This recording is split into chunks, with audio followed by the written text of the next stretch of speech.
حافظه مستندات بخصوص طبعا انت قدمتي المقدمه مظبوط. نيابه وسط القاهره بدات التحقيقات تحت اشراف المحامي العام لنيابه وسط القاهره، وانا قدمت النهارده 15 حافظه مستندات وتحوى على ما نشر عن اغتيال الرئيس الراحل محمد انور السادات. ايوه يا فندم. وما قالوا الاستاذ ابو العز الحريري، واكد فيه ان الرئيس السابق محمد حسني مبارك متورط تماما في اغتيال الرئيس محمد انور السادات. وبرضه قدمت انا التقرير والحوار اللي تم على في احدى الصحف، وكان فيه المهندس حسب الله الكفراوي وزير الاسكان السابق في عهد الرئيس مبارك حسني انور السادات، وهو كان موجود على المنصه، كان من ضمن الموجودين، واكد للصحيفه والحوار ده مسجل انه تم اغتيال الرئيس انور السادات من داخل المنصه، وانه متاكد تماما ان الاغتيال متورط فيه الرئيس السابق محمد حسني مبارك.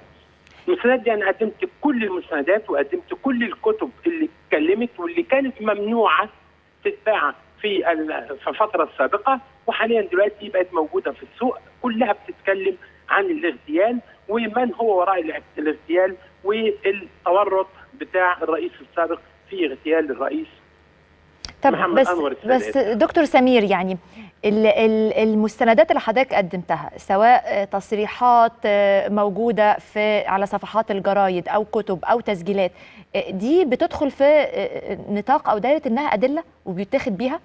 أنا أقول لحضرتك أنا كل بلاغي قائم على الشهود الحاليين اللي كانوا أفواههم مقفولة وبدأوا يتكلموا دلوقتي وابتدوا يقولوا إن إحنا شهود عيان وشفنا بنفسنا ولدينا مستندات تثبت تورط الرئيس حسني مبارك في واقعة الاغتيال. أيوة. أنا مرتكن لهؤلاء الشهود باعتبارها أدلة جديدة في الدعوة وأدلة جديدة في واقعة الاغتيال. بس الشهود اللي بنتكلم عنهم من بينهم مثلا المهندس حسب الله الكفراوي، هل غير موقفه بالنسبة أنه قال لو طلبت للشهادة مش هروح؟